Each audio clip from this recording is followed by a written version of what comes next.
Welcome to Classic Value Investors. My name is Mariusz Konieczny. Today, this is part 3 of Oroco Resources video series. If you didn't watch my 2 previous videos, here they are. Part 1, it's how I learned about Oroco and Santo Tomas. Part 2 was about the legals. These 2 videos set the stage for the investment thesis and your understanding of how the company short history developed from what it was to what it is today. Before I get into more detail about the Santo Tomas copper property, I want to say a few things. If you are a generalist investor, I would strongly suggest you educate yourself a little bit about the mining space, because otherwise some of the terms that I will be using will be confusing and won't make any sense to you. So to educate yourself, I suggest a few things. Go to my website, Classic Value Investors, go to the Mining 101 tab, and go to the Junior Mining 101, and I created a series of 8 videos talking about some basics of mining. I suggest you watch all the videos to educate yourself. Then you might also benefit from reading 2 of my books. So go under the My Book tab and scroll down to this book here, Gold Production from Beginning to End, and then this book here, How Gold Companies Finance Themselves. Now you might wonder, what does gold have to do with copper? Well, mining is mining, and whether you're mining for gold or whether you're mining for copper or silver, whatever, the mining terms are the same. The mining production process is very similar. Exploration is very similar. So in Gold Production from Beginning to End, I explain how gold is produced all the way from the beginning. So same things happen in copper. When it comes to how gold mining companies finance themselves, it's the same thing. It doesn't matter what commodity you are looking for or mining, financing is financing. And I strongly encourage you to read those books too, so that you could have in some kind of knowledge and understanding of what I'm going to be talking about. What is Santo Tomas? Well, Santo Tomas is a porphyry copper deposit located in Mexico in the state of Sinaloa. In front of you, you have a map of the entire Santo Tomas copper deposit.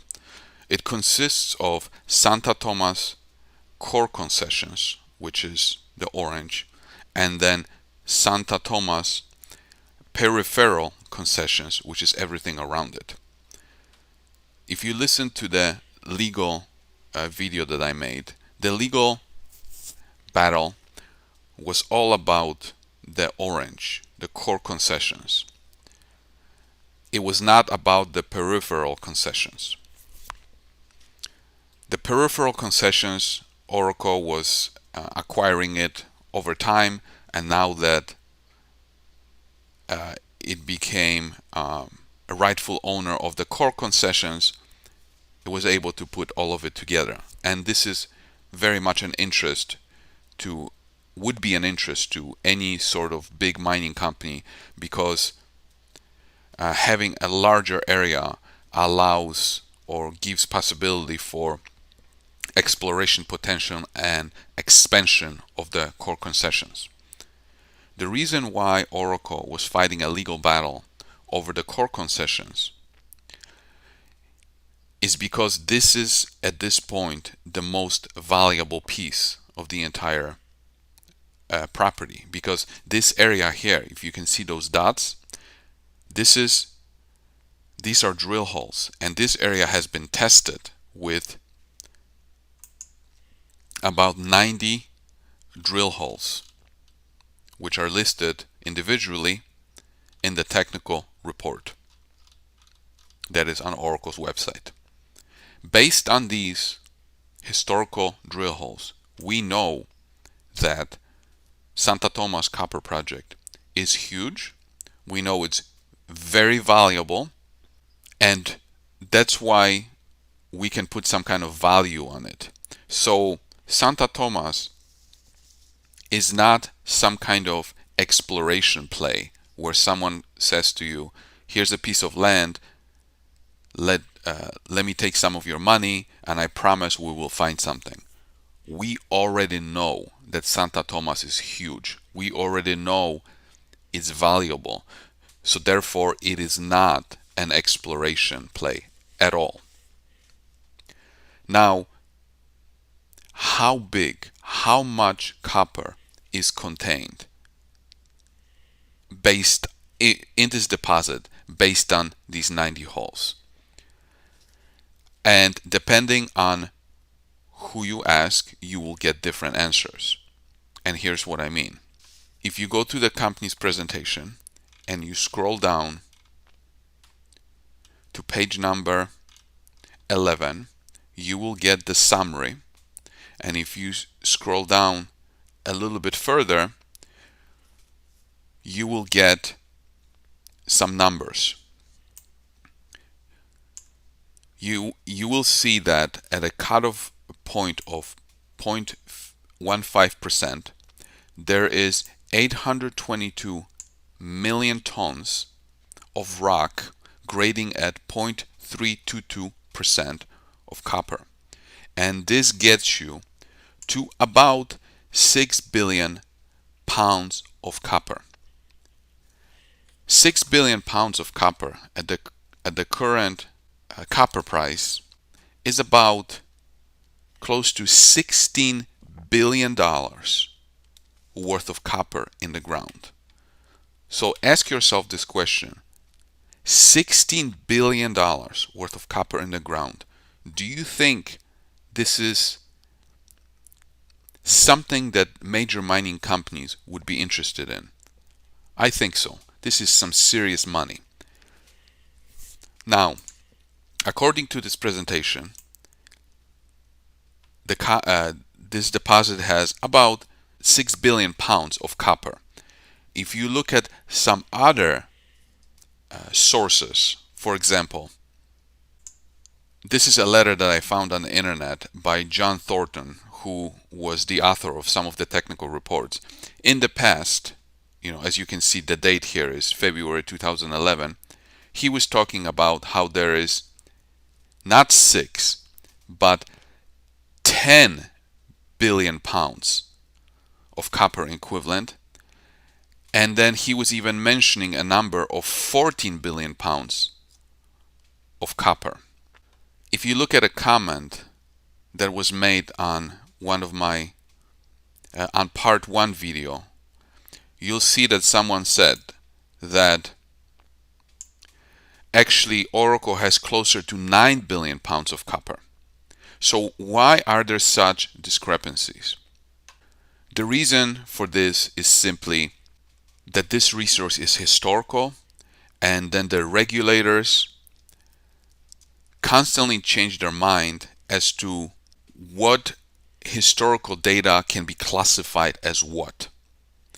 You see, these 90 holes that I showed you here, they are historical holes. I mean, they are holes, but they are considered historical because if we go back to the investor presentation and look at the exploration history on page 9, as you can see, they were drilled, 50 of them right here. 50 of these holes were drilled between 1968 and 1991, and about 90 of them were drilled between 1992 and 1997. And based on those historical holes, Santo Tomas used to have a feasibility study. Now that feasibility study is now out of date because over the last 20 years, a lot of things have happened in the industry. For example, the main thing that happened was Bre-X scandal. If you don't know about the history of mining, you should look up Bre-X and watch, for example, this documentary. Or, in addition to, you can watch most recent movie that Matthew McConaughey was featured in. The title is Gold, and it is about the Bre-X scandal. In summary, what happened in the late 90s, there was this company where the CEO or the person running the company pretty much faked the exploration results to make his company more valuable, and as a result a lot of people lost a lot of money. So a new standard was born because of that scandal called 43101. And now the mining projects, in order to be considered top candidates for acquisition, they have to have resource compliant reports up to 43101 standards. And because these drill holes were drilled many years ago, it's impossible for Oroco to have a 43101 compliant resource. And this is why the company has to confirm some of these holes by drilling new holes, which will allow the company to have a compliant 43101 report. But as of right now, the reports that have been done in the past, which contain fabulous data, can only be considered historical.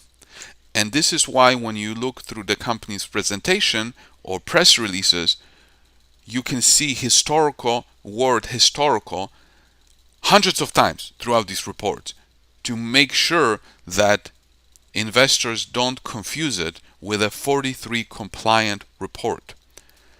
But because of this word historical, some people use one set of data to say that Santo Tomas contains 10 billion pounds of copper.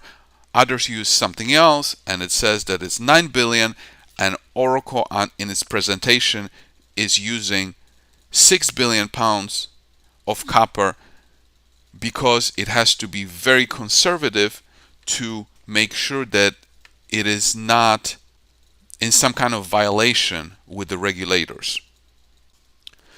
In conclusion, for this particular video, which is just a simple introduction to what Santo Tomas is, we know that Santo Tomas is a copper porphyry deposit that is huge, based on the following 90 holes. Because these 90 holes were done many years ago, they are considered historical, and at this point Santo Tomas does not have the current 4311 report. But that doesn't mean that the deposit is not huge, and it doesn't mean that it's not valuable. In the next video, I will talk about grade and some of the economics of this deposit, so you can have a better idea of cash flow and value and all sorts of things.